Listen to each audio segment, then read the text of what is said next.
పెళ్ళైనా పండగైనా వేడుక ఏదైనా పట్టు చీరల ప్రత్యేక వేదిక వారాహి సిల్క్స్. అందరికీ నమస్కారం. నేను Swaroopa Potlapalli. Welcome to Suman TV. చెరువులు నాలాలను ఆక్రమించి నిర్మాణాలు చేపట్టిన అక్రమార్కుల భరతం పడుతోంది హైడ్రా. హైదరాబాద్ గచ్చిబౌలి ప్రాంతంలోని FCI లేఅవుట్లో సంధ్యా కన్వెన్షన్ ఓనర్ అయిన శ్రీధర్ రావు అక్రమంగా నిర్మించిన కట్టడాలను కూడా హైడ్రా కూల్చివేసింది. అక్కడే ఉన్న తమ ప్లాట్లను చూసుకోవడానికి వెళ్లిన సీనియర్ యాక్ట్రెస్ రమ్యశ్రీ గారి మీద శ్రీధర్కి సంబంధించిన వ్యక్తులు దాడికి పాల్పడ్డారు.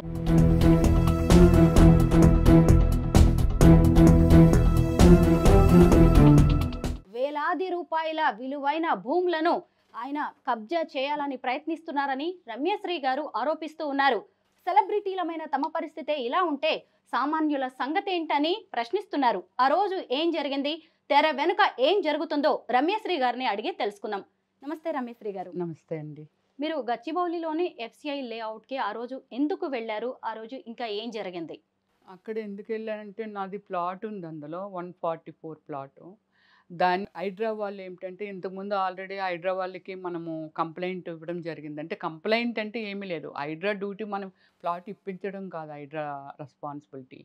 హైడ్రా ఏమిటంటే వాళ్ళ హక్కు రోడ్లు ఇదే కదా మన రెస్పెక్టబుల్ సీఎం రేవంత్ రెడ్డి గారు ప్రవేశపెట్టింది. హైడ్రా ఎందుకు పెట్టారనంటే ఇలాంటి ఆక్రమణలకు గురైపోతూ ఉంటే ఒక రోడ్డు మీద నిర్దాక్షిణంగా ఒక బిల్డింగ్ కట్టిస్తే మనం ఎలా వెళ్ళగలము? దీని రెస్పాన్సిబిలిటీ. అలాగే చెరువులు ఉన్నాయి, ఒక ప్రకృతి, ఒక వాటరు, లేకపోతే ఆ స్టోరేజు, లేకపోతే అందుకే కదా హైదరాబాదు రైనీ సీజన్ వస్తే మునిగిపోతుందండి. దాని మీదే ఒక వ్యవస్థను, ఒక మంచి వ్యవస్థని ప్రజలు హాయిగా ఉండడం కోసము ప్రజలు ఒక సెక్యూరిటీ పర్పస్ హైడ్రాని స్థాపించారు. మేము అక్కడికి ఒక రోడ్లు అంటే శ్రీధర్ రావు గారు ఏం చేశారంటే ఏవి ఆక్రమించుకున్నారు ఏమిటి అనేది భగవంతుడికి తెలుసు. కానీ రోడ్లు లేవు. ఫస్ట్ మొత్తం అదంతా ఒక ప్లే గ్రౌండ్ కింద తయారు చేసేసారు. దీనికి సొల్యూషన్ కోసము ఎవరు ఏమి చేయాలి ఏమిటి అనే దాని మీద దగ్గర ఒక 25 మెంబర్స్ ఎవరైతే NRIs ఉన్నారో మేమున్నామో మేమంతా డిస్కషన్. ఇప్పుడు నైబర్స్ అంటే మామూలుగా మాట్లాడుకుంటాం కదా, ఏదైనా ఒక ఆపద వచ్చినా ఏదైనా వచ్చినా మాట్లాడుతాం కాబట్టి. సో అలా ఒక డిస్కషన్లో ఏమిటంటే ఓకే హైడ్రాకు ఉన్న రూల్స్ ఏమిటి, హైడ్రా రెస్పాన్సిబిలిటీస్ ఏమిటి అని మేము ఇదంతా స్టడీ చేసాము. అప్పుడైతే మేమందరం నిజంగానే సీఎం రేవంత్ రెడ్డి గారికి మాత్రం థ్యాంక్స్ అనుకున్నామండి, నిజంగా ఇలాంటి ప్రవేశపెట్టారు అని. సో అప్పుడు మేము ఏమిటంటే వెళ్ళి హైడ్రాని అప్రోచ్ అవుదాము మనము అనుకొని మేము ఒక NRIలు రాలేదు, కానీ వాళ్ళు మెయిల్స్ గుండా వాటి గుండా వాళ్ళ ప్రాబ్లమ్ని అంటే వాళ్ళు రిక్వెస్టింగ్ పెట్టారు. మేము ఒక 6-7 ఫ్యామిలీస్ వెళ్ళాం. వెళ్ళి సార్ మాది ఇలా పరిస్థితి మార్నింగ్ వెళ్ళామండి, 10:30కి ఎంతకో వెళ్ళాం. వెళ్ళిన తర్వాత సార్ మాకు ఇలా రోడ్లు అవి ఇవి FCI లేఅవుట్లో మొత్తం లేవు సార్ అంటే ఏమయ్యాయి అని అడిగారు. వాళ్ళకి ఎందుకు తెలుస్తుంది, తెలియదు కదా. మొత్తం క్షుణ్ణంగా తెలుసుకున్నారు. ఏమయ్యాయి అంటే ఏమీ లేదు సార్, సంజయ్ కన్వెన్షన్ శ్రీధర్ రావు గారు అందులో కొన్ని ప్లాట్స్ కొనుక్కున్నారండి, అంతవరకు బాగానే ఉంది. కానీ అందరు ప్లాట్స్ని కూడా ఏవైతే అద్దులు ఉంటాయో ఆ అద్దులు చెరిపేసి మొత్తం అంతా ప్లే గ్రౌండ్ చేసేసి దానిలో పర్మనెంట్ కన్స్ట్రక్షన్స్ కూడా అతను పర్మిషన్లు తెచ్చేసుకొని కొన్ని ఐరన్ దీంతో వాటికి కూడా పర్మిషన్ కావాలనేది మాకు తెలియవండి ఇవన్నీని. సో ఇలాగ అక్కడ కన్స్ట్రక్షన్ జరుగుతుంది సార్. మావి ఎక్కడున్నాయి కూడా అంటే రోడ్డు మేము అడిగింది ఏంటంటే మా ప్లాట్స్ ఇచ్చే ఇదేమీ హైడ్రాకు లేదు సార్. రోడ్డు మాకు రోడ్లు లేవు సార్ వెళ్ళాలి అని అంటే. ఒక 20 acres అంటే ఇట్స్ లైక్ 1 village అంతే కదా. అవును. సో దానికి మాకు రోడ్లు కావాలి సార్ అని అన్నాము. అప్పుడు ఆయన ఏమన్నారంటే సో ఓహో రోడ్లా అని చెప్పి కంప్లైంట్ ఇచ్చిన తర్వాత ఒకరోజు శ్రీధర్ రావు గారు మీరు రండి, ఇలా కంప్లైంట్లు ఉన్నాయి మీ మీద, మీరు కూడా రండి, వాళ్ళు కూడా వస్తారు, ఇందులో నిజాలు ఏమిటి అనేది మనం తెలుసుకుందామని ఇన్వైట్ చేసినట్టున్నారు హైడ్రా వాళ్ళు. ఇన్వైట్ చేసినప్పుడు శ్రీధర్ రావు గారు రాలేదు, వాళ్ళ లాయర్ని పంపించారండి. కమిషనర్ సార్ వచ్చారు. వచ్చిన తర్వాత మాకు అపాయింట్మెంట్ ఇచ్చారు. 7:30 ఇలాగ అయిపోతుంది. 7:30 టు ఒక IPS ఆఫీసరు 12 o'clock వరకు అక్కడ డిస్కషన్ జరిగిందండి. అంటే మనం ఇచ్చిన కంప్లైంట్ మీద ఒక బిగ్ స్క్రీన్ అరేంజ్ చేశారండి. బిగ్ స్క్రీన్ అరేంజ్ చేసి ఈ ఆఫీసర్లందరినీ ఇక్కడ కంప్యూటర్స్ ఒక 4, 5 కంప్యూటర్స్ పెట్టుకున్నారు. అక్కడ బిగ్ స్క్రీన్. ఇక్కడ ఇదేమిటి మనం ఇచ్చిన కంప్లెయింట్ మీద మొత్తం ఎంక్వైరీ చేసి 1980స్‌లోకి ఎప్పుడో ఎళ్లారండి. అంటే 1980స్‌లో ఏసారు. హైడ్రా 81లో ఆఫీసర్. ఏసారు. వెంచరు. పెంచు. హైడ్రా వాళ్ళు ఏం చేశారంటే 80స్‌లోకి ఎళ్లారండి. 81లో మ్మ్. కదా అప్పుడు భూమి ఎలా ఉంది. ఓకే. తర్వాత వెంచరేశారు. ఓకే. దీని స్వరూపం ఏమిటి? సో, దీనికి ముందు ఆర్గ్యూ ఏమిటంటే ఇదంతా చూసిన తర్వాత వాటిలో రోడ్లున్నాయి కదా అని అడిగారు. వాళ్ళ లాయర్ ఏమందంటే అవి రోడ్లు కాదండి. అది అడవండి. అడవిలో ఏదో అంటే ఆమె ఏం చెప్తుందనేది మేము వింటున్నాము. సార్ మాత్రమే మాట్లాడుతున్నారు. అది మాకే డైజెస్ట్ అవ్వట్లేదు ఆమె అడుగుతున్నది. లాయరు. ఎవరు లాయరు? ఓకే. ఓకే. శ్రీధర్ రావు అంటే రివర్స్‌లో వెళ్ళే వ్యక్తి అని ఒక పేరు తెచ్చుకున్నారంట ఆయన. ఆయన ఎలా ఎళ్తారు అనేది నాకైతే జీరో నాలెడ్జి. శ్రీధర్ రావు ఏంటనేది కూడా జీరో నాలెడ్జి. సో, ఈ సమాజంలో ఆయన ఎలాంటి వాడు, ఎంత కోటీశ్వరుడో లేతే ఎన్ని సంపాదించారో కూడా జీరో నాలెడ్జి. సో, దానిలోనేమిటంటే అక్కడ ఆ లాయర్ కూడా అలాగే మాట్లాడుతుందనేది తర్వాత అందరం పక్క పక్క నుంచి మాట్లాడుకోవడం ఇలా చేస్తాం కదా! ఈమె కూడా అలాగే వాదిస్తుందిలే అని అనుకునేవాళ్ళమి. ఓకే. దీనికి రోడ్లు లేవు. ఆమె సార్ వీళ్ళకి ఎవరికీ అందులో ఫ్లాట్సే లేవు సార్ అంది. ఎందుకు లేవు? ఓకే. అమ్మ మీదెంత నెంబరు? మీదెంత నెంబరు? సార్ మీదెంత అని అడిగేవారు. సర్వే నెంబర్‌లుంటాయి గదా! సార్ మాది ఈ నెంబర్ సార్, మాది ఈ నెంబర్ సార్. ఓకే. మరి ఈ నెంబరు అయితే దీనిలో కనబడుతుంది. ఎన్నున్నాయి 165 ప్లాట్స్ అనేది అక్కడ కనబడుతుంది. సార్ సార్ ఇదే సార్ మాది. ఇదిగో సార్ మాది అని బిగ్ స్క్రీన్‌లో కదా కనబడుతుంది. ఓకే. కనిపిస్తున్నాయి గదమ్మా అవి. ప్లాట్స్ అయితే కనబడుతున్నాయి. లేదని నువ్వెలా చెప్తావు? నీకెందుకు? నీకు సంబంధం ఏమిటి? కాదు. ఓకే. రోడ్లు మావి. రోడ్లున్నాయి కదా! రోడ్లు వేశారు కదా! ఓకే. ఇది 40 ఫీటు, ఇది 30 ఫీటు, ఇది దీనికిది, దీనికిది, దీనికిది ఇలాగా. అసలు ప్లాట్స్ ఎలా కూర్చుంటాయి? రోడ్లు లేకపోతే పర్మిషన్స్ ఎలా వస్తాయి? ఒక వెంచర్ ఏయటానికి ఆళ్ళు పర్మిషన్ పెట్టుకున్నప్పుడు 20 ఎకరాల్లో ఒక పార్కు చూపించాలి. ఒక గుడి చూపించాలి. ఇప్పుడు హై రేంజ్‌లో అపార్ట్మెంట్లు కడుతున్నారనంటే ఒక క్లబ్ హౌసులు చూపిస్తున్నారు. అలాగే ఆ రోజుల్లో ఏమిటంటే నీళ్లు తాగటానికి ఒక నుయ్యిని మోటార్ పెట్టి ఎలా సప్లై చేసుకుందాం అనే దాని మీద ఒక నుయ్యిని చూపించారు. ఇదంతా కనిపిస్తుంది కదమ్మా! ఇది అడవంటావు, అదంటావు, ఇదంటావు ఏంటని ఇలా ఆర్గ్యూ చేశారు సారు. ఓకే. ఇది అయిపోయింది కదండీ! Next day okay. ఇదంతా వాళ్ళు చాలా క్లారిటీ తీసుకున్నారు. నెక్స్ట్ డే వచ్చి రోడ్లు. బిల్డింగులు వాళ్ళ కాన్సెప్ట్ కాదు. రోడ్డుని ఆక్రమించుకునున్న బిల్డింగ్స్ ఏవైతే ఉన్నాయో వాటిల్ని కొలాప్స్ చేశారు. ఆల్మోస్ట్ అన్నీ అవే. శ్రీధర్‌రావు కన్‌స్ట్రక్షన్ చేసిన బిల్డింగ్స్ అన్నీ అవే. అక్కడ రోడ్లు లేవు. రోడ్లు మాయమైపోయాయి. సో, మా కంప్లెయింట్ అదే గదా! సార్ మాకు హైడ్రా రోడ్లే కూలగొట్టేసింది మొత్తం. మొత్తం కూలగొట్టేసింది. కూలగొట్టిన తర్వాత రోడ్ ఇది ఎప్పుడు జరిగింది? ఇది 1 మంత్ అవుతుంది కరెక్ట్‌గా. రోడ్ మార్పింగ్ చేశారు. చేసి అంటే ఏదో ముగ్గుతోనో అప్పుడున్న అవకాశాన్ని బట్టి పర్మనెంట్‌గా అయితే చేసి ఇచ్చిలేరు కదా! అప్పటికప్పుడు అంటే చేశారు. అది ఓవర్ నైట్‌లో డిలీట్ చేసేసి ఆ రోడ్లు అంటే ఆళ్ళు ఏదైతే మార్పింగ్ చేశారో రెస్పెక్ట్ ఎక్కడండి? మార్పింగ్ చేశారు. అట్లన్నిటిని ఓవర్ నైట్‌లో క్లోజ్ చేసి మళ్ళీ కన్‌స్ట్రక్షన్ స్టార్ట్ చేశారు. దాన్ని మళ్ళీ మనం అంటే నేను ఆ సెకండ్ కంప్లెయింట్‌లో నేను లేను. ఢిల్లీలో ఉన్నాను. ఆ కంప్లెయింట్ వెళ్ళి ఇచ్చారు సార్. మీరు చేశారు సార్. ఆ రోడ్లు ఎక్కడ? ఏవేంటి సార్? మా బిట్లు మేము ఎలాగ కనుక్కోవాలి సార్? సార్ మాకు ఆ రోడ్లు మాత్రం మీరు గవర్నమెంట్ మాకు ఇచ్చి పెట్టండని మళ్ళీ రిక్వెస్టింగ్ చేసి మళ్ళీ చేసాం. ఇక్కడ అతను ఓవర్ నైట్‌లో తీసేశాడు అనే సంగతి ఆహ్, ఎక్కడో ఉండి మనలాంటి కోట్ల మందికి రెస్పాన్సిబిలిటీ ఉన్న కమిషనర్ రంగనాథన్ సార్‌కి తెలీదు గదా! మళ్ళీ మనం వెళ్లి కంప్లెయింట్ ఇన్ఫార్మ్ చేస్తేనే వాళ్ళకి తెలియదు. అదెలాగా క్లోజ్ చేసేసారా? అవునా? ఆ! దీనికి సీఐ రాజశేఖర్ గారండి. ఆయన ఒక ఇన్ఫర్మేషన్ లేదు సార్. అవును సార్. వాళ్ళు కంప్లెయింట్ కరెక్టే సార్. ఎళ్లి మళ్ళీ చూసుకున్నాము. క్లోజ్ చేసేసారు సార్. ఓకే. దీనికేమిటంటే ఒక పర్మనెంట్ సొల్యూషన్ చేద్దాము. డెఫినెట్‌లీ. ఇదంతా మళ్ళీ డిస్కషన్ చేసి చేద్దామని. వాళ్ళ మీద కూడా ఒక కేసేసి దీన్ని ప్రొలాంగ్ చేయటానికి ట్రై చేశారు ఆయన. మరి కోర్ట్ ఏం తీర్పిచ్చిందో మాకు తెలీదండి. అది హైడ్రాకి తెలియాలి. So, okay. మళ్ళీ మనము మన రిక్వెస్ట్ మేరకు మొన్న ట్యూస్‌డే జరిగిన ఇన్సిడెంట్ అనేది ఇప్పుడు నేను చెప్తాను. అక్కడ ఏం జరిగిందనేది. హైడ్రా వాళ్ళు ఏం చేశారంటే అందులో ఉన్న వాళ్ళందరికీ ఇన్ఫార్మ్ చేశారు. అంటే బాధితులు ఎవరున్నారో అంటే రోడ్లు వేస్తాము, మీ ఏమైనా కనుక్కుంటారేమో చూసుకోండి అని రోడ్లు మేము కొంచెం పర్మనెంట్గా ఉండేలాగా కనిపించేలాగా ఇమ్మీడియట్లీ తను కవర్ చేయకుండా ఉండకుండా ఉండేలాగా ఇన్ ఫ్యూచర్ రోడ్లు కూడా దాని మీద మేము ఫామ్ చేస్తామమ్మని జిహెచ్ఎంసీ వాళ్ళు. ట్యూస్డే జరిగిన దానిలో ఏంటంటే టౌన్ ప్లానింగ్ ఆఫీసర్ని, జిహెచ్ఎంసీ ఆఫీసర్స్ని, హైడ్రా ఆఫీసర్స్ అక్కడ పార్టిసిపేట్ చేశారు. అందరికి ఇన్ఫామ్ చేశారు మీరు రండని. అవైలబిలిటీ ఉన్న వాళ్ళమి. నేను యాక్చువల్లీ ఢిల్లీలో ఉన్నాను. మిడ్‌నైట్ ఇంటికి వచ్చేసరికి వీళ్ళ ఫోన్లు.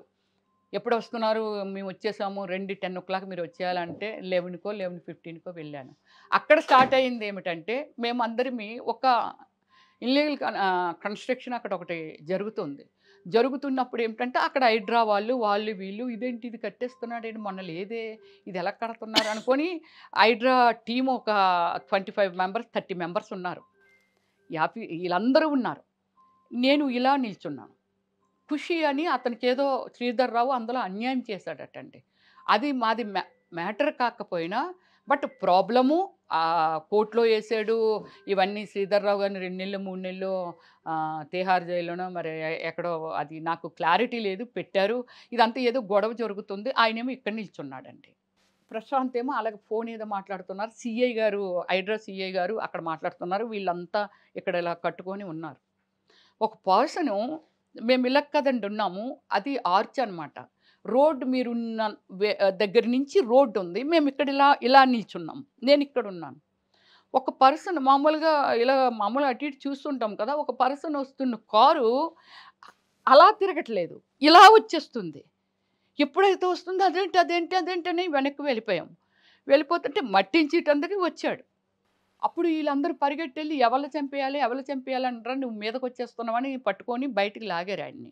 బయటికి లాగి ఆ ఖుషి అన్న అతను కొట్టాడు. ఒరే నీకు ఇందులో ప్లాట్ లేదు, నువ్వెందుకురా ఇక్కడ ఉన్నావంటే, ఒరే మరి నీకు లేదు నువ్వెందులోకి ఎందుకు వచ్చావురా అంటే అతనికి లేదు, కారులో వచ్చిన అతనికి కూడా లేదు. అది శ్రీధర్ రావు పర్సన్ అతను. సో అక్కడ ఒక అటెంప్ట్ చేశాడు.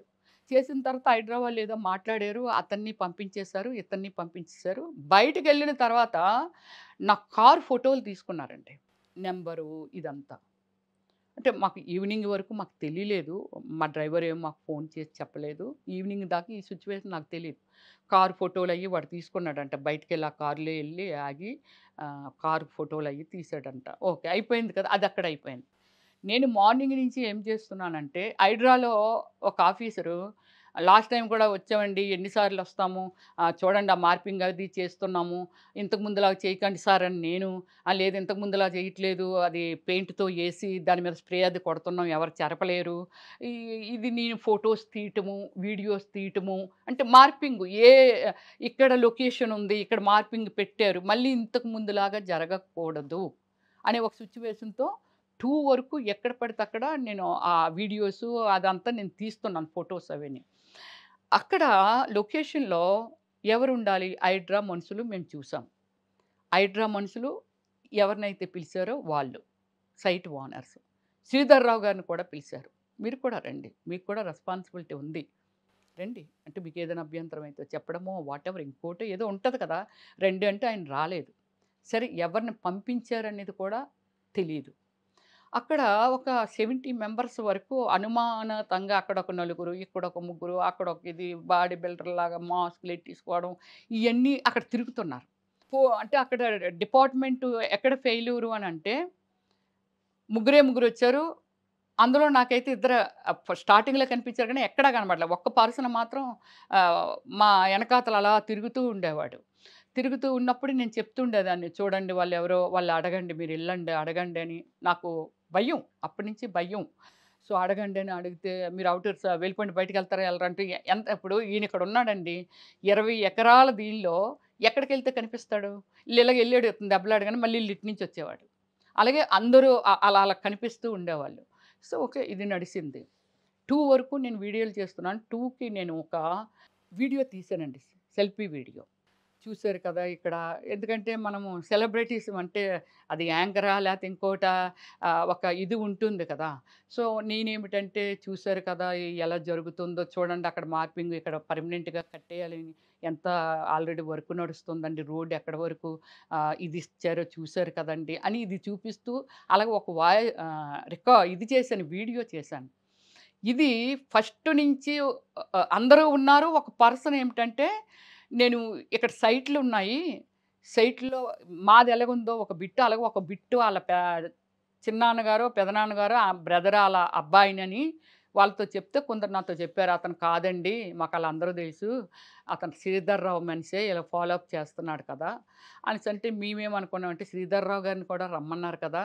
పోనీ అతను రాలేదా అతని మనిషిని పంపించారులే అలా అనుకున్నా. 2:00 అందరూను రమ్య గారు లంచ్‌కెళ్తామండి. ఇక్కడ దగ్గరలోనే పోలీస్ స్టేషన్ దగ్గరలో అక్కడ పక్కన ఉన్నాయంట. లంచ్ చేసి వచ్చేస్తామని పాపం ఆల్ ఫ్యామిలీస్ వెళ్లారు.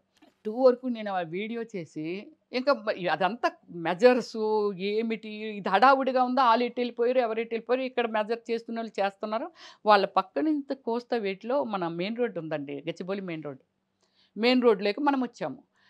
బ్రదరు నేనును. డ్రైవర్‌నొచ్చి కారు తీసుకొచ్చి అంటే లెఫ్ట్ సైడ్ సంజయ్ కన్వెంట్ శ్రీధర్‌రావుది పెట్రోల్ బంకు. రైట్ సైడు మన బస్ స్టాపు.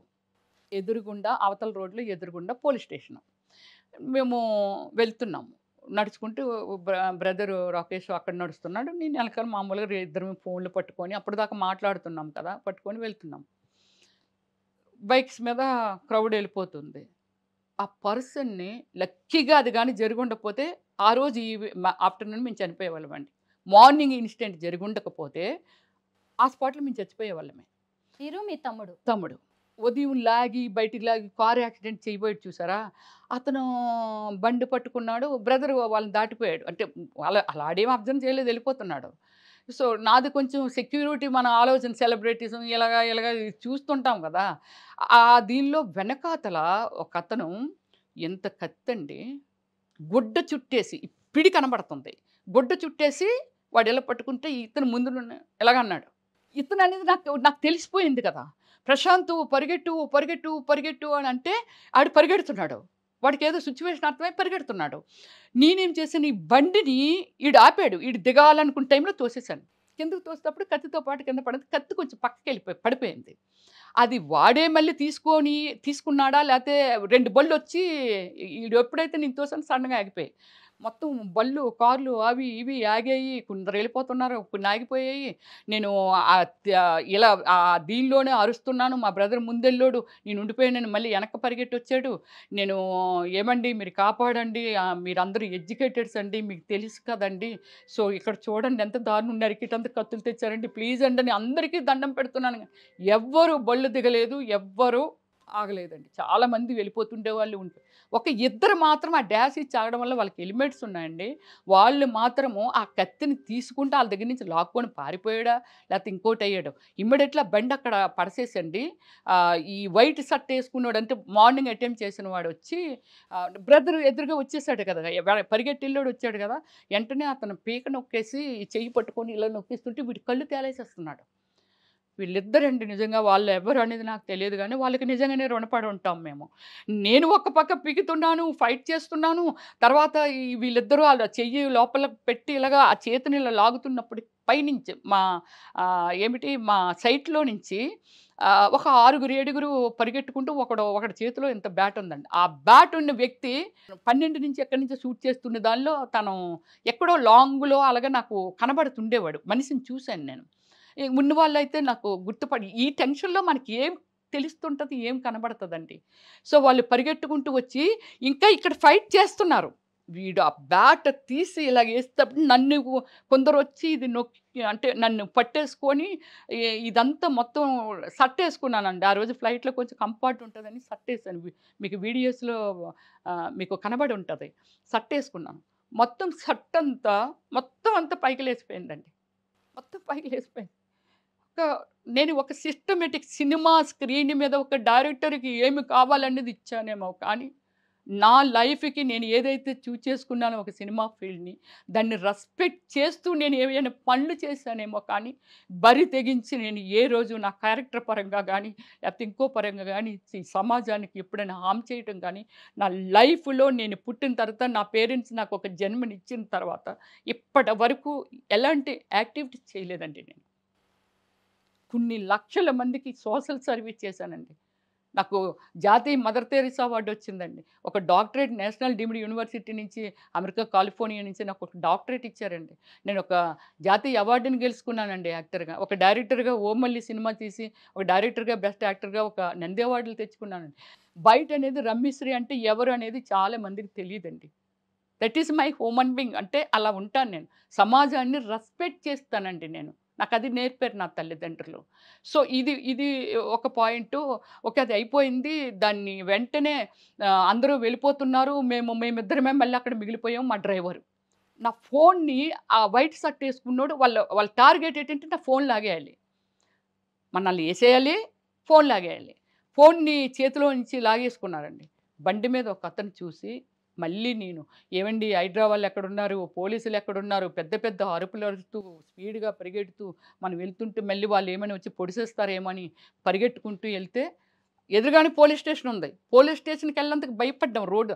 అటు పరిగెడితే ఆ పోలీస్ దొరికాడు. పోలీస్ దగ్గరికెళ్ళి "అన్నా ఇలాగ అయిందన్నా, లేదన్నా ప్లీజ్" అంటే, "పదండమ్మా కంప్లెయింట్ ఇద్దురు గాని" అంటే, "నీ దగ్గరేమి గన్నది లేదు కదా! మళ్ళీ మన ముగ్గురం వెళ్తుంటే పొడిసేస్తారేమో" అన్నా. ఇతనొక్కడే కనబడుతున్నాడండి. అక్కడ ఎవ్వరు పోలీస్ డిపార్ట్‌మెంట్ లేదు. "ప్లీజ్ అన్నా నాకు హెల్ప్ చెయ్యన్నా. పోలీస్ స్టేషన్‌కి ఫోన్ చేయండి. ఇంకో నలుగురు, ఐదుగురిని పంపించమని అన్నయ్య. లేకపోతే ఏదైనా కారు పంపించమని అన్నయ్య. నేను అందులో రాలేను" అని అలాగే నేను హెడ్ కానిస్టేబుల్ అంట. నేను రిక్వెస్ట్ చేశాను.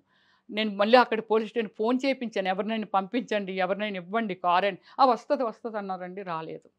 "లేదమ్మా పద టైం అయిపోతుంది. పదండి కంప్లెయింట్ ఇద్దురు గాని" అని పోలీస్ స్టేషన్‌కి ఆయన కొంచెం సెక్యూర్డ్‌గానే మనల్ని తీసుకొనెళ్ళి ఎళ్తే, "దీనికి సంబంధించినగా ఎస్ఐ అక్కడ ఉన్నారండి" అన్నారు. పాపం ఆ అబ్బాయి అంతా ఇలా ఇది చూడండి, కొందరు పుణ్యాత్ములు మనం ఏదో ఆటోలో ఏదైనా మర్చిపోతే తిరిగి తీసుకెళ్ళి ఆళ్ళదేదైనా అడ్రెస్ దొరికితే లేదా పోలీస్ స్టేషన్‌కి పట్టుకెళ్ళిస్తారండి. ఆ స్టైల్‌లో కానిస్టేబులు లేదు సార్ ఇలా జరిగింది సార్. మేడం గారొచ్చి ఇలా మార్నింగ్ నుంచి ఆవిడ వీడియోలు తీయడము ఇదంతా చేస్తున్నారు సార్. అక్కడక్కడ అనుమానంగా ఉన్నోళ్ళు కూడా అడుగుతుండేవారు సార్. మరి బయటకొచ్చేసారు. మేమంతా అటు ఎళ్ళాం కాబట్టి అటు వెళ్ళిపోయాం సార్.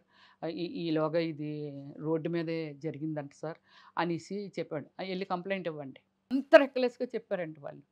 అంత కేర్‌లెస్‌గా ఎళ్లి రాయండి అంటే, ఆ రైటరు "మీరు రాయండి. నేనెందుకు రాస్తాను రాయండి." అంటే, "అన్నా ఈ టెన్షన్‌లో ఉన్నాము. అసలు పెన్ను కూడా పెట్టలేమన్నా. ప్లీజ్ అలాంటి పరిస్థితిలో ఉన్నాము. కొంచెం రాసి పెట్టండి అన్నా" అది ఇది అని అంటే గంటకొక అక్షరం పెట్టేవాడు. మనం చెప్తున్నా చెప్పండయితే అని అలా విని, విని, విని అందులో మనం ఒక 10 నిమిషాలు చెప్తే ఒక అక్షరం పెట్టేవాడు. మళ్ళీ చెప్పండి. "ఏం చెప్తే ఏం రాసావన్నా నువ్వు? ఇంత చెప్పాం కదా మ్యాటరు. నువ్వు ఒక లైన్ రాసేసి మళ్ళీ చెప్పండి అంటారేంటి?" అసలు ఇంత జరిగిందా? హ్మ్. ఒక మహిళ మీద, ఒక సెలబ్రిటీ మీద హత్యాయత్నం చేయడం అంటే చిన్న విషయం ఏం చిన్న కాదసలు. విషయం కాదు. హైదరాబాద్‌లో రౌడీల రాజ్యం నడుస్తుందా అని ఇప్పుడు అనుమానాలొస్తున్నాయి. రౌడీల రాజ్యం అనేది మళ్ళీ వేరేగా ఉందండి. ఆయన రౌడీ కాదు గదా! హ్మ్. ఆయన రౌడీ ఎక్కడి నుంచి కాదు. వచ్చారు మరి నేను వీళ్ళందరూ? కార్పొరేటర్ కంపెనీల్లో ఒక రేంజ్‌లో ఒక పెద్ద మనిషినని చెప్పుకుంటున్న వ్యక్తి, సరే 1,00,00,000,00,000 సంపాదించుంటాడండి. 1,00,00,000,00,000 అనుకుందాం. పోనీ 1,000,00,00,000 తింటే ఏం తింటాడండి? డ్రై ఫ్రూట్సు, లేదా బాయిల్డ్ వెజిటబుల్సు, లేపోతే రైసో ఇదే కదా తింటాడు. తను సంపాదించో, ఎక్కడో దాస్తున్న డబ్బో, లేకపోతే బంగారం అయితే తినలేడు కదా! శ్రీధర్ రావు గారి మనుషులు హ్మ్. రమ్యశ్రీ గారిని ఎందుకు టార్గెట్ చేశారు?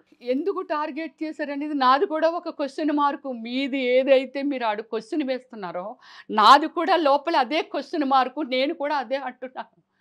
నన్ను ఎందుకు నువ్వు టార్గెట్ చేయాల్సొచ్చింది? నీ విషయంలో నేను ఒక చీమని. చీమ తలకాయని కూడా కాదు. అసలెక్కడ కనబడని వ్యక్తిని. నాదొక సెపరేట్ లైఫు. నిన్ను ఏ రోజు నువ్వెవరివి? నువ్వు ఏమిటి? నీ గురించి నాకసలు జీరో నాలెడ్జి. నువ్వెంత రేంజ్‌లో ఉంటావో కూడా నాకు తెలీదు. నా వృత్తల్లా నేను పని చేసుకోవడం, నేను తెచ్చుకునే డబ్బుల్ని నేనెలా ఉండాలి? నా క్రమశిక్షణ, నా ఆరోగ్యం, నా కుటుంబం, నా జీవితం తప్ప నువ్వు అందులో లేవు నువ్వు. నీతో నాకు లావాదేవీలు లేవు. నీతో నేనెప్పుడు గొడవాడలేదు. ఇంకోటి మరి అలాంటప్పుడు రమ్యశ్రీని ఎందుకు టార్గెట్ చేశారనేది చెప్తానండి. అంటే వాళ్ళందరూ మాట్లాడుతున్నది, "మేడం మమ్మల్ని ఏమైనా చేసినా, నరికేసినా అడిగేవాళ్ళు ఎవరు చచ్చిపోయామని తీసేస్తారండి. మీరు ఒక సెలబ్రిటీ గదండీ! నరికిస్తే 10 మందికి తెలుస్తది. ఉన్నవాళ్ళమందరం బెదిరిపోతాం కదండీ! ఉన్నవాళ్ళమందరం భయభీతులతో భయపడిపోయి ఇంక దాన్ని వదిలేస్తాం కదా మేడం! అందుకే గల మిమ్మల్ని టార్గెట్ చేశాడాయన" అని వాళ్ళందరూ మాట్లాడుతుంటే విన్నానండి. ఎఫ్‌సిఐ లేఅవుట్‌లో మీకు అసలు ఎంత భూమి ఉంది? దాని విలువ ఎంత? అంటే దానిలో నాది ఆహ్, 500 గజాలు ఉందండి. దగ్గర దగ్గర ఒక 15 కోట్ల వాల్యూ ఉంటుంది అది. నా జీవితంలో నేను సంపాదించింది అదొక్కటే. నేను అప్పట్లో ఎలాగో కొన్నాను. కొన్నిది ఈ రోజుకి ఇది ఇంత వాల్యూ అయ్యింది. అది ప్రేక్షకులు అంటే ప్రజలందరికీ తెలుసు. అది మీకు కూడా తెలుసు. మనం ఇప్పుడు ఏదో బిడ్డను కంటే బిడ్డ అలా ఎలా పెరుగుతారో భూమి కూడా అంతేనండి. చాలామంది ఆర్టిస్టులు మురళీమోహన్ గారు గానీ ఎంతోమంది చెప్తుంటారు. శోభన్ బాబు గారు చెప్పేవాళ్ళంట. డబ్బులు సంపాదించి దాచుకోకండి. మన తిండి, మన బట్ట ఇది కామనే. భూమి మీద మాత్రమే పట్టండి. Is a like mother. భూమి అనేది మదర్. భూమి మీద పెట్టుకోండి చక్కాననేది. సో ఇలాంటి దుర్మార్గులు ఉన్నప్పుడు మనం దేని మీద పెడితే ఏమిటి అనే దాని మీద ఈరోజు నా పోరాటం అండి. మీ మీద ఇంత జరిగింది, పెద్ద దౌర్జన్యమే. దీన్ని యాహ్! ఏమి మనం చిన్న విషయంగా చూడడానికి కూడా లేదు. మరి సినిమా ఇండస్ట్రీ నుంచి మీకు ఎలాంటి సపోర్ట్ అందుతోంది? నాకు సినిమా ఇండస్ట్రీ నుంచి అంటే యాక్చువల్లీ ఏమిటంటే నా ఫోన్ ఒకటి మిస్ అయింది. అంటే అప్పుడు ఆ దీనిలో తీసేశారండి. నాకు ఆ నెంబరే అందరికీ మా అసోసియేషన్ గానీ, లేకపోతే డైరెక్టర్స్ అసోసియేషన్ గానీ, టీవీ సీరియల్స్ అసోసియేషన్ గానీ వీళ్ళకెవరికీ కమ్యూనికేషన్ లేదు. అంటే ఇవి చూస్తున్నారు. ఫోన్ చేసి అడగాలి కదా! రమ్య అసలు ఏం జరిగింది? ఏమిటని. అప్పటి నుంచి నేను కూడా ఏమిటంటే ఈ మధ్యలో ఒక 2 డేసే కాబట్టి షాకింగ్ దీనిలో ఉన్నాను. తర్వాత మన మీడియా మిత్రులతో ఇవన్నీ షేర్ చేసుకుంటున్నాను. ఇవన్నీ కూడా వాళ్ళు చూస్తున్నారు కాబట్టి సో వీళ్ళందరినీ కూడా బాలయ్య బాబు గారితో కూడా 3 సినిమాలు చేశాను. చిరంజీవి గారితో కూడా బావగారు బాగున్నారా సినిమా చేశాను. సో ఆల్మోస్ట్ పెద్ద ఆర్టిస్టులతో అందరితో మహేష్ బాబుతోనా వాళ్ళతోనే నేను చేయని కమెడియన్స్ లేరు. అందరితోని నేను వర్క్ చేసున్నానండి. అందరి దగ్గర ఒక గుడ్ విల్ సంపాదించుకున్నానే తప్ప ఇంకోటి లేదు. అది ఒకటి ఉంది. సో అలాగే మన సీఎం గారిని నా రిక్వెస్ట్ ఏమిటంటే సో ఒక హైడ్రా ప్రభుత్వం అంటే నియమించింది కాబట్టి హైడ్రాలోనే సార్‌ని ఒకసారి పిలిచి సీఎం గారి సమక్షంలో శ్రీధర్‌రావు నన్ను చంపడానికి రీజన్ ఏంటి? అక్కడ నేను చేసిన తప్పేంటి? సీఎం గారి ఆధ్వర్యంలో గానీ, లేకపోతే డీజీపీ గారు గానీ, వీళ్ళ ఆధ్వర్యంలో ఆయన సమాధానం ఎందుకు చంపాలనుకున్నావయ్యా రమ్యశ్రీ అనే దానికి లేదా మన మీడియా సమక్షంలోను గానీ ఆయన సమాధానం చెప్పాలి. ఇన్ ఫ్యూచర్ నాకు చెప్పాను కదండీ! నేను పుట్టిన తర్వాత 6 ఏళ్ళు, 5 ఏళ్ళు అంటే నాకు ఒక మెచ్యూరిటీ వస్తుంది కాబట్టి నా యాక్టివిటీస్‌లో ఒక్క నెగెటివ్ పని లేదండి. నాకు ఇంతవరకు విరోధులు లేరు. నేను జంతువుల్ని ప్రేమిస్తాను, చెట్టుల్ని ప్రేమిస్తాను. రోడ్ల మీద కూడా నేను ట్రీ గ్రాట్స్ చేసుకొని, చెట్టుల్ని నేను తెచ్చుకొని చెట్టుల్లో ఆడుతాను. అవి పెద్దవి అవుతుంటే చాలా ఆనందిస్తాను. బాగోకపోతే క్లీన్ చేపిస్తాను. వాళ్ళ ఎదుటి వాళ్ళతోని ఇంకో వాచ్‌మెన్‌తోనో అక్కడ వేశారు కదా! భయమండి నేనంటే. అంత clean women. Heart also very clean ఉంటుంది నాది. అలాంటి మనిషి మీద అతను ఈరోజు బ్రతుకున్నాను కాబట్టి మీతో మాట్లాడుతున్నాను. ఒకవేళ చనిపోయి ఉంటే నా సిట్యుయేషన్ ఏమిటి? ఏమంటారండి సమాజంలో?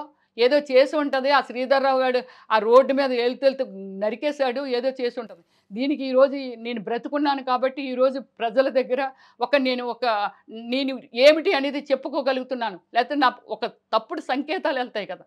ఈ లైఫ్ ఇంతవరకు నా లైఫ్‌లో ఎక్కడ తప్పు చేయలేదు. ఇప్పుడు నా మీద తప్పుడు సంకేతాలు వెళ్తాయి కదా! దయచేసి ఏమిటంటే ప్రభుత్వాలు కూడా ఇన్వాల్వ్ అయ్యి, అలాగే ఇప్పుడు నేను అనుభవిస్తున్నది, నేను ఫేస్ చేస్తున్నది, ఈరోజు అందులో ఎంతోమంది పాపం గవర్నమెంట్ ఎంప్లాయీస్ ఆ రోజుల్లో 81లో కొన్నారు కాబట్టి చిన్న చిన్న ఉద్యోగస్తులు ఉండుంటారు. వాళ్ళకి ఒక డ్రీమ్స్ ఉండుంటాయి. అయ్యో! నా బిడ్డకు పనికొస్తుందా? లేకపోతే నేను ముసలైపోతే నాకు పనికొస్తుందని ఒక డ్రీమ్స్ ఉండుంటాయి. దీనికి బాధ్యతురాలి నేను ఒక్కదాన్నే కాదండి. ఎంప్లాయీస్ యూనియన్స్ గానీ, యూత్ యూనియన్స్ గానీ, అలాగే బీసీ నేను స్టేట్ ప్రెసిడెంట్‌నండి నేను. అలాగే నా సోదరులు గానీ వీళ్ళందరూ చాలా ఉద్రేకంతో ఉన్నారండి. వీళ్ళందరికీ పిలుపునిస్తున్నానండి. ఒక మహిళగా అందరికీ అంటే నేను ఒక వ్యవస్థని ఇప్పుడు అతని దగ్గర ఒక 200 మంది ఇప్పుడు నేను వెళ్తున్నానండి. భయంతో వెళ్తున్నాను. ఎక్కడికో వెళ్తాను. కనిపెడతాడు. నా బ్రదర్‌నో లేకపోతే నన్నో గూండాలు ఉన్నారు కాబట్టి ఈ రోజుల్లో ఇప్పుడు రిజిస్టర్ ఆఫీసులకి ఎట్లయితే మన ఆధార్ కార్డు అతను ఎంక్వైరీ చేస్తే అతనికి అదే వృత్తి కాబట్టి నా అడ్రస్ కనుక్కోవడం ఎంతసేపు అండి? నేను ఏ విధంగా అయినా మన సుమన్ టీవీ ప్రూఫ్స్‌తో చెప్తున్నానండి. నా కుటుంబానికి గానీ, రాకేష్‌కి గానీ, నాకు గానీ ఎక్కడైనా యాక్సిడెంట్ అయినా లేకపోతే మమ్మల్ని ఎవరైనా పొడిసినా, ఏమైనా చేసినా ఓన్లీ శ్రీధర్‌రావే రెస్పాన్సిబిలిటీ అండి. ఇప్పుడే నా మరణ వాంగ్మూలం ఇస్తున్నాను. మాకేదైనా గానీ మాకు ప్రాణహాని జరిగితే దానికి ఇమ్మీడియట్‌లీ ప్రజల సమక్షంలోనే అతనికి ఉరి తీయాలండి. ఇది నా కోరిక. ఇదండి. అలాగే నేను అడుగుతున్నది ఏమిటంటే దయచేసి మీరందరూ కదలిరండి, నమస్కారం చేసి ఒక ఆడపిల్లగా ప్రాధేయపడి నేను అడుగుతున్నానండి. శ్రీధర్రావు గారితో నాకు ఎటువంటి విరోధం లేదండి. అతని వ్యవస్థ అండి, ఒక వ్యవస్థని తయారు చేసిస్తుంటే ఒక మంచి అనేది ఇక్కడికి ఎలాగొస్తుంది. రేపు మీరు ఇంకోలు ఇలా ఏదో జరిగిపోతుంటుందండి. అతని దగ్గర ఒక 200 మంది తయారైతే వాళ్ళు ఇంకొక 1000 మందిని తయారు చేస్తారండి. చెడుని ఇప్పుడు వెళ్ళి పొడిసేయరా, ఒరే నేను ఇళ్ళ బెత్తాయించాను అంటే అది చెడా మంచా? వాళ్ళు చేసేటందుకు పాపం కడుపు ఆకలి కోసమో ఇంకో దానికోసమో చేస్తుంటారు. వాళ్ళని ఎంకరేజ్ చేసినప్పుడు ఇతనికి ఏమైనానో ఈయన చనిపోతే వీళ్ళు పిల్లడు తయారవుతాడు. ఇదే వ్యవస్థ ఇంకా కంటిన్యూ చేస్తాడు. ఇక్కడ ఇతని దగ్గర ఉంటున్న వాళ్ళు వీళ్ళు 200 మందో 300 మందో 100 మందో ఎందరో ఈ వ్యవస్థ కానీ ఉంటే ఎలాంటి దాన్నైనా సరే ఈ సర్వనాశనం చేయటానికి శ్రీధర్రావు ఒక్కరే కాదండి, ఇంకా పుడతారు. మనం ఈ వ్యవస్థని దయచేసి మీరు అందరూ కదిలొస్తే నా బాధని మీరు అర్థం చేసుకుంటే నేను అందరికీ అమ్మలకి, అక్కలకి, తమ్ముళ్ళకి, అన్నలకి, ఫ్రెండ్స్కి, నా ఫ్యాన్స్ అండి, నా ఫ్యాన్స్ ఎంతోమంది ఉన్నారు. మీ యూత్ అంతా తిరగబడితే దీన్ని ఏమిటి అనేది మనం ప్రభుత్వం వరకు తీసుకెళితే ఇతను ఏమి చెప్తాడు సమాధానం. అక్కడున్న ప్రూఫ్స్ని కూడా మీడియా గుండా కూడా చూపిస్తాను. అతను తప్పు చేస్తున్నాడని ఇది ఆరోపణ కాదు. అక్కడ ప్రూఫ్స్తో పాటు మీడియా మిత్రులు అక్కడ తీసుకొని వెళ్ళే నేను చూపిస్తాను అక్కడ ఏమి జరుగుతుంది, ఏమి జరిగింది అనేది. ఒక మనిషి జీవితాన్ని అతని హ్యాండ్లోకి తీసుకున్నందుకు ఆయన ఎవరు? నాకే ఇలాగ జరిగితే మీ పిల్లలున్నారు, మీ భర్తలున్నారు, మీరున్నారు, ఎవరికైనా జరుగుతుంది. అందరూ దయచేసి కథలు వచ్చి నాకు సపోర్ట్ ఇవ్వండి ప్లీజ్ అండి. Thank you very much. ఎంతో మంచి నటి అయిన మిమ్మల్ని ఇలాంటి పరిస్థితుల్లో చూడడం మాకు కూడా బాధాకరమే. త్వరలోనే మీ సమస్యకు పరిష్కారం లభిస్తుంది అని మేము భావిస్తున్నాం. శ్రీధర్రావు గారు కూడా స్పందిస్తారేమో చూద్దాం. ఆయన తరఫు నుంచి ఆయన వర్షన్ ఏదైనా వినిపించే అవకాశం ఉందేమో మనం అందరం వేచి చూద్దాం. అలాగే తెలంగాణ ప్రభుత్వం, హైడ్రా అధికారులు కూడా మీకు ఖచ్చితంగా సపోర్ట్ చేస్తారు. Thank you so much Ramya గారు. ధైర్యంగా ఉండండి.